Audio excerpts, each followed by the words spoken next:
এই ট্রেনের ছবিটা দেখে কি ভাবছেন? এটা ওই দাদা বাবুদের ট্রেন, যেই দাদা বাবুরা বর্ডারের সীমান্তে আমাদের বাংলাদেশের নিরহ কৃষকদেরকে গুলি করে নির্মমভাবে হত্যা করে সামান্য তিস্তার পানির ন্যায্য হিসাবটুকু দিতে পারে না। আর আমরা বাঙালি তাদেরকে স্বাধীন রাষ্ট্রের বুক চিরে রেল লাইন দিয়ে দিয়েছি।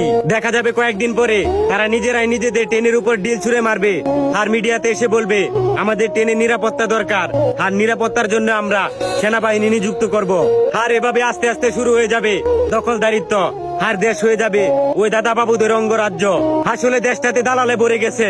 যদি ভয় না পাও তাহলে রুখে দাঁড়াও, দেশকে বাঁচাও, ভারতকে খেদাও। আমাদের মাতৃভূমির 1 ইঞ্চি মাটি সোনার চাইতেও খাঁটি।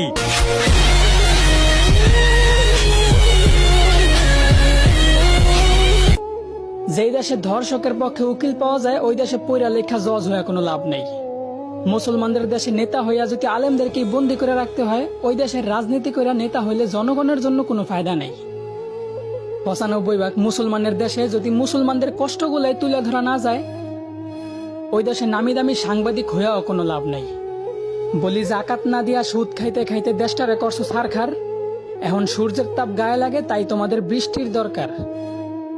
আলেমদেরকে বন্দি করে আবার আলেমদের মাধ্যমে আল্লাহর কাছে বৃষ্টি কামনা করলা। বিষয়টা এমন হইল না যে কোনো এক ফল গাছের গোড়া কাটা ফেলাইয়া সেই গাছ থেকেই আবার ফলের আশা করলা।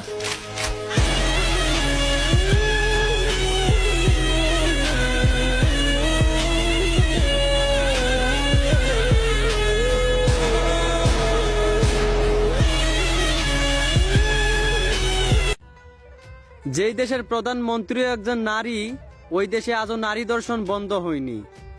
যেই দেশে হিন্দুর চেয়ে মুসলমানের সংখ্যা বেশি, ওই দেশে পর্দাশীল চেয়ে বেপর্দা নারী বেশি। এই সমাজে মানুষ আপন মা বাবাকে বৃদ্ধ আশ্রমে রেখে আসে, আবার তারা এই সমাজে মাথা উচ্চ করে নিজেকে উচ্চ শিক্ষিত দাবি করে।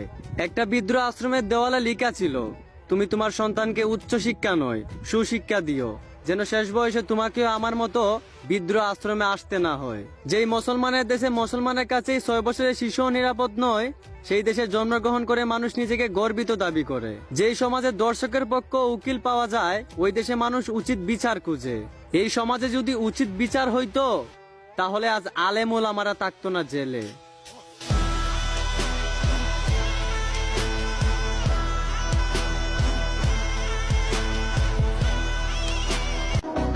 রাগ না হলে একটা কথা বলতাম, আল্লাহ তাআলার 1000 প্রেমিককে আমার কমেন্ট বক্সে দেখতে চাই।